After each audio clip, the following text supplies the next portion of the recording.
Isang magandang araw mga kaibigan! Narito na naman po si Shenshen TV na magbabahagi sa inyo tungkol sa kwento ng pag-ibig. Pero kung bago ka pa lamang sa aking YouTube channel, paki-like lang po ng ating video, paki-click na rin ang subscribe button at ganon din ang bell icon para lagi kayong updated sa mga paparating ko pang mga uploads. Chapter 5. Napakunot ang noo ni Lawrence nang matapos ang pagkukwento ni Lynette. Bahagya siyang kinabahan. May problema ba, lab? Ang sabi ko, ikwento mo sa akin ang masasayang nangyari sa relasyon natin. Masayang pangyayari ba ang pag-alis mo? Nakagat ni Lynette ang ibabang labi. Alam kong hindi mahirap. Hindi lang sa akin, kundi para sa'yo na rin. We both terribly miss each other. Pero ang pag-alis ko, pinatatag tayo nun.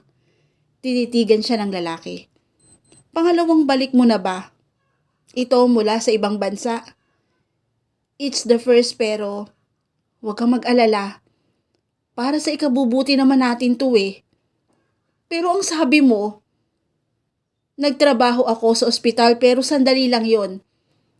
Kinuha kasi ako bilang private nurse ng naging pasyente ko. Ng matandang lalaki.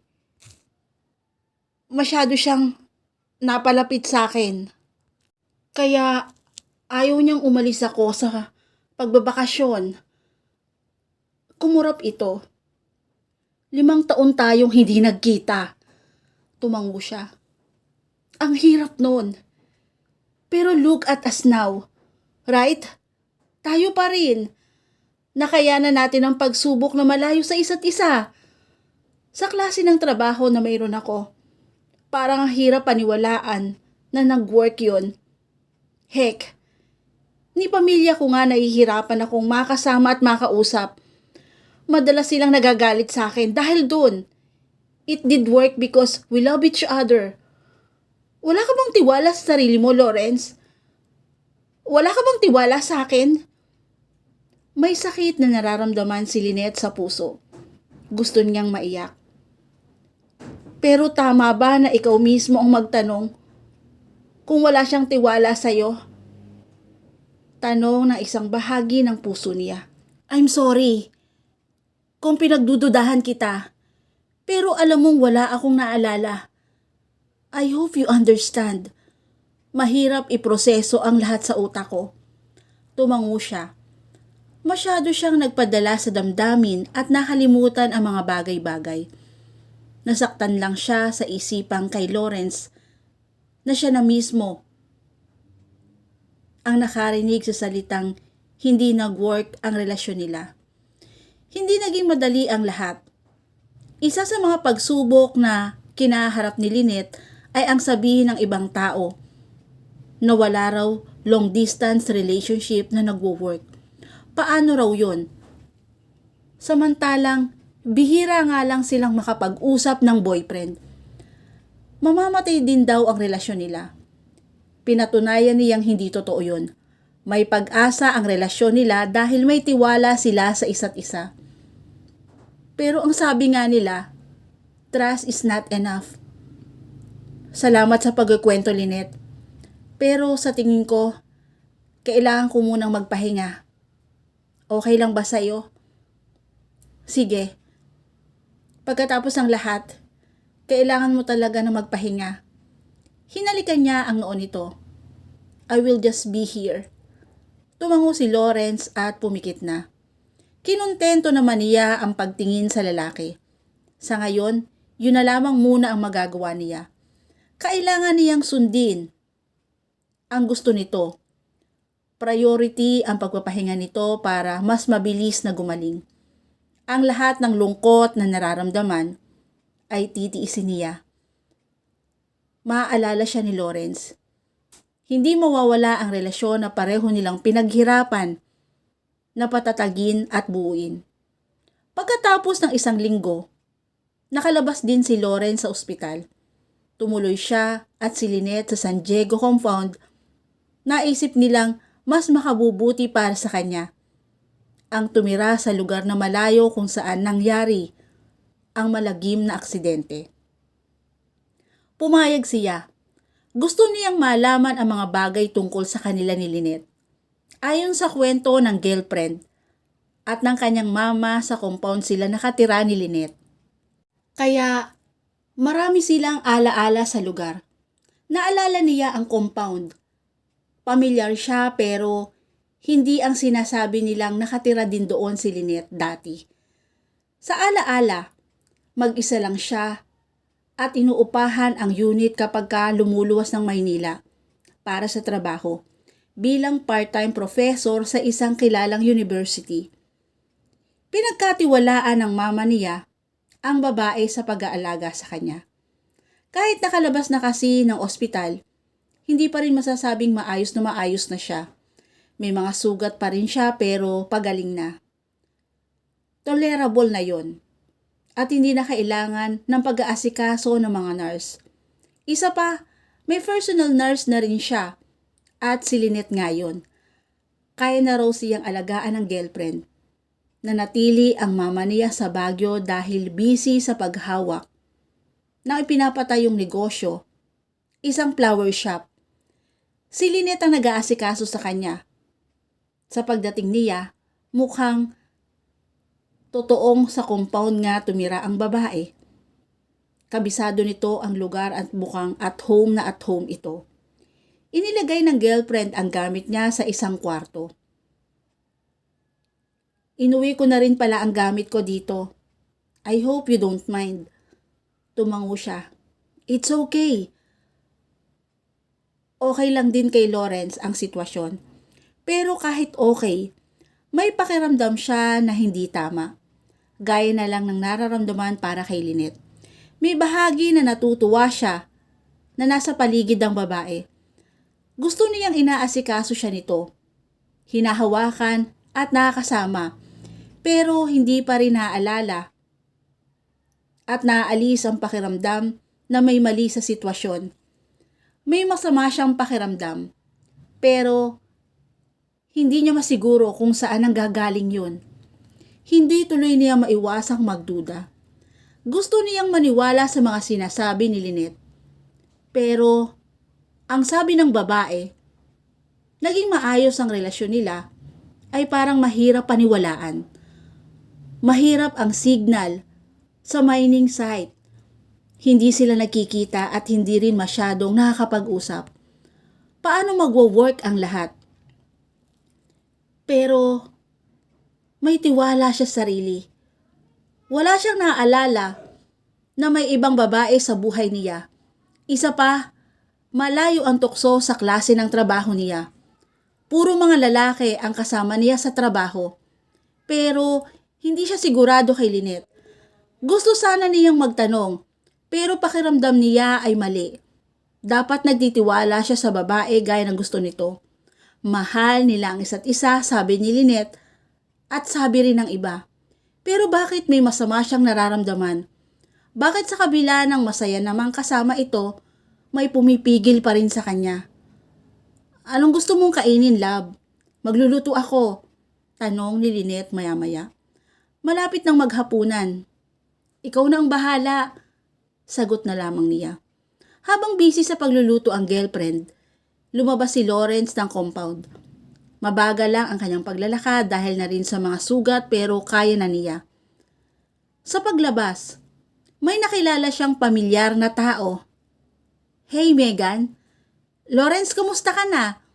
Tanong ng kapitbahay. Naalala niya si Megan.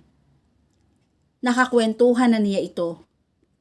Babae, bago pa man siyang naaksidente. Nakatira ito sa Unit 1B kasama ang asawang si Daniel. Nagkwento siya. Narinig ko nga ang balita tungkol sa mga nag-collapse na mining site, pero hindi ko akalain na isa ka pala sa mga biktima.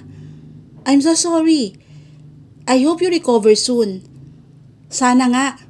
Ikaw, kumusta ka naman? Nagkwento si Megan. O Meg, kung tawagin ng mga bagay-bagay tungkol dito, dumilim na ang paligid, ay magkausap pa rin sila. Masarap at nakakaaliw na kausap si Meg. Hindi pa sana niya gustong tumigil na makakwentuhan ng babae, kung hindi lang nakarinig ng tikim sa kanyang likuran. Nang mapalingon, nakita niya na nakakunot noo si Lynette. Sino siya? Agad na tanong ng girlfriend. Hindi nagpaapekto si Lawrence sa nahimigang pagsiselo sa boses nito. Inakbayan niya ang babae at ipinakilala si Megs na warm naman ang ngiti. Ah! Ikaw pala si Lynette. It's nice to meet you. Kinamayan ni Meg ang babae. Tinanggap ng girlfriend ang kamay ni Meg. Same. Naikwento ako sa iyo ni Lawrence? Yeah. Nasa abroad ka raw. I'm glad to know na nakauwi ka na. Tumingin si Lynette sa kanya. Napakunot noon na lamang siya. Naalala niya si Meg pero hindi ang pangyayari na naikwento si Lynette sa babae.